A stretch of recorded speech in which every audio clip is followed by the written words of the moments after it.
I've got the view here that Prince William seems to be stepping up at the moment, because we know that he met British Prime Minister Keir Starmer, I think later that night. Yeah, it was after the event. Because the heir to the throne now has to, as part of his role, to officially meet the Prime Minister, I think once or twice a year. He did meet Sunak last year, but I'm not entirely sure if it was as official as this. What do we make of this, Cameron? Well, this was the first time he'd met Starmer in his capacity as Prince of Wales and Starmer as Prime Minister. The meeting took place at Kensington Palace.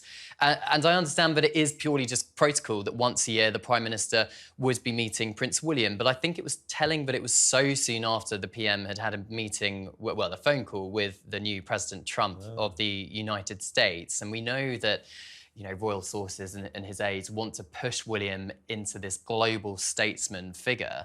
And we know that the Labour government isn't really going to get on much with President Trump and the Republican Party in the US. So is the royal family going to be the British government's trump cards, pardon the pun, to get the, the trade tariffs off the table and create a better special relationship than we currently have with the US? Yeah, I mean, William does have to step up, as the heir to the throne. Charles had 60 years. If my maths is right, someone will tell me if I'm wrong. But he had decades to learn the ropes, so to speak. So these are all new things for Prince William. He's in his early 40s, but he has to go through all these steps and hoops, as the Prince of Wales, right? And also, again, to step back into politics, because it is very relevant to the royal conversation at the moment. We are at a time of great global change. There are massive shifts in dynamics, and we do know that Trump on the record has talked about how fond he is of Prince William, and he does, the president, I should say, does respond well with people that he has that relationship with, where he admires them and he respects them, as he did the late Queen, as he's already said he does with Charles. And so it makes sense that William will be pushed forward as well, along with the King, to just maintain those lines of communication that are quite friendly. That's it's going to be very, very useful for the UK government, because their policies and the personality of the PM is very different to the new US administration. Keeping it domestic in the UK, do you think Keir Starmer and Prince William have a lot in common? Do you think they'll get on? They're both football fans. Keir Starmer very controversially gets, goes into the box at Arsenal games sometimes. William goes to watch Aston Villa. Do you think they've got much common ground? Well, I'd love to see them at an Arsenal v Aston Villa game to see how they get on. I think if they do have common ground, it's going to be things like the environment or conservation, something that we know Starmer's talked about in the past. Of course, Prince William has to remain politically neutral, so he's not going to have an opinion on that. But I think, whoever is in government, the Prince will know that as a member of the royal family, as the future king, he clearly does have to find common ground with every politician that's put in front of him to meet. And it's beneficial for the Prime Minister to be friends with the Prince of Wales and the King, isn't it? It's beneficial to them to actually have friends in the royal family. As we're saying, in this current environment especially, if they can work together and have a really good relationship and as I say, work together on sort of global affairs, it's only going to be beneficial for everyone, but especially the PM. I'd love to know what they talked about. Yeah. Oh, yeah. So Starmer can only dream of the approval ratings that Prince William has at the moment. I mean, latest YouGov polling polls him at like 80% or something, the most popular member of the royal family. And I think Starmer could perhaps dream of that. Yeah, well, maybe people want to meet William and hope some of that kind of stardust rubs off on them. Maybe. There's a good chance. Maybe. Right, guys, we are all impeccably dressed today. Yeah. Me and Cameron both in ties. Yes. I do like a tie on the show, and Bronte obviously looking wonderful in green. Can we talk about royal fashion? So I've been looking at quite a few pictures over the last couple of weeks or the last couple of days, attending some of the jobs, and I've spotted the King last Sunday in a 40-year-old jacket, which I thought looked pretty awesome. Yeah. He was wearing a very snazzy tie, I thought, at Auschwitz. Prince William's been wearing a shacket recently, which this is a real thing. It's half jacket, half shirt. I know. Okay, and he seems to have modern clothing with bright white trainers. And he was wearing a flat cap earlier this year. I love his flat caps. I think the men, because the women, we always talk about the women, we always talk about what Princess of Wales is wearing or what the Duchess of Sussex is wearing, but the men, Cameron, stick up for the men. The men have really stepped it up. Yeah, they really have. They've upped their fashion game, I think, because they have to. I think there is more of an interest generally in men's fashion, particularly with social media, and I think they're catching on to the fact that that's the case, but also I'm noticing they're getting their individual styles as well. As you say, Prince William with his flat cap and what was it called? A Shacket. Shacket. As in shirt and jacket. Shirt and jacket and his white trainers. Looks like a finance bro or something, doesn't he? And also his beard as well. That I was obviously going got a to lot of say, I think that's part of headlines. it. That has attracted so much attention, but I also do think we've seen over the last couple of years William having a bit of a style makeover. I think he looks a lot younger than he did a few years ago because he seems to be a little bit more casual, but also more relaxed. I think fashion is a reflection of confidence, and I think when people are feeling a little bit more relaxed and comfortable in their roles, that can come out, and maybe that's why Charles feels good about his snazzy ties, for example, and William with his shacket. I think Charles is a style. Sorry, I think Charles is a style icon. I really genuinely do. I'm going on record to say that I want to dress like him when I am in my 70s. I think they all look good. That jacket was awesome, and I'm told about the blue ties that he often wears blue and white ties because he likes the colour.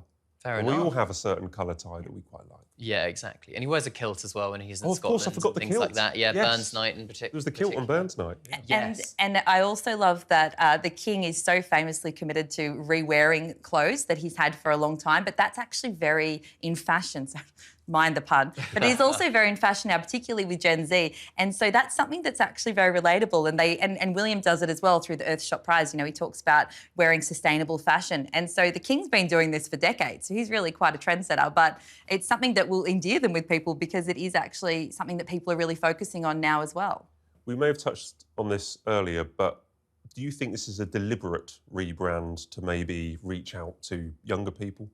I think it maybe being a bit more relatable. I mean, what I noticed a difference in was around the coronation, where obviously on Coronation Day it was all very traditional, very regal. Even Prince George, Princess Charlotte and Prince Louis were wearing clothes which other children perhaps wouldn't wear because they're not members of the royal family. But when they did the engagement at the Scout Hut, when they were rebuilding the Scout Hut, they were just wearing casual jeans and a T-shirt like every other child. So I think they are becoming a bit more relaxed with fashion to be more relatable to people in this country. Striking that balance we were talking about, you know, where it's they need to maintain that history and the traditions, but they're also showing that they're people that understand the majority and that they can relate to the issues that we all care about. Absolutely. They're some of the most photographed people in the world, you know, so it's kind of important. And I'm glad we brought it up. And I'm sticking up for Charles and William. I think we pay more attention to what the men are wearing and less attention, or, you know, about the same, but, you know, let's concentrate on the... Start asking for brands from William and the King for what they're wearing. Did you ever think you'd say shacket on this show? Well, it's a difficult word to say without getting it wrong, and I think I got away with it. You did. Right. Finally, we have our quickfire questions, so you can take a deep breath after seeing that and have a little think about these, please. We mentioned earlier about Sussexes living back in the UK. Where should the Sussexes live if they move back to the UK? I reckon they'd go to the Cotswolds. Like Ellen DeGeneres just moved there with Portia de Rossi, and that's kind of was their Montecito set. So I feel like that's the little celebrity enclave with the biggest states, right? Yeah, I feel like I don't think they will. I think they will stay in the US. But if they did move back to the UK, I think they would have to live within a perimeter of a royal palace. I think it would have to be within the Windsor perimeter or whatever, just to be cost effective for them and the British taxpayer, because they'd want security. But I was operating under the assumption that they would be on the current terms that they're on, which is very unlikely that they would be invited to live back in there. Although Frogmore Cottage is still empty, isn't it? It is still empty as far as I'm aware. Yeah. There you go, an option. Okay. Which royal would you most like to give a hug, and who would you most like to receive a hug from? I'd like to hug the Princess of Wales just to say, it's okay, you've got through it. I'm so sorry for the horrible abuse over the last year that you've received from people online. She probably would. She's giving a lot of hugs these days. Yeah, so, I think she'd like it. She is. And I mean, I'd never really thought about who I would like to receive a hug from, but I suppose Diana, Princess of Wales, would be the obvious choice. I think she'd be quite comforting. You say that, but yes. But in terms of the obvious choice, I still can't get past the King's big hug with the New Zealand rugby players.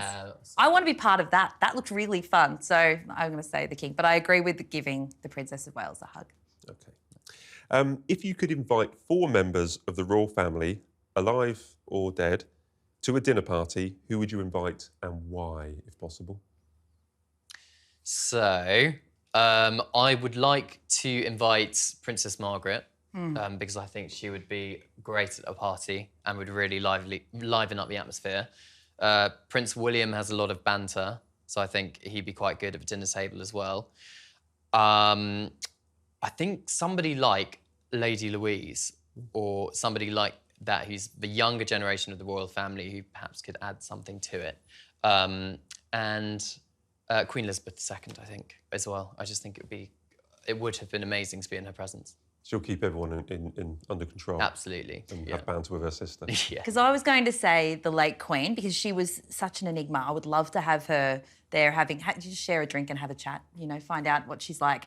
The Tyndalls always seem like they're having the best time. They actually go to these races in Australia every year and they just look so fun. And then the Waleses. I'd love to sit down for dinner with the Prince and Princess of Wales.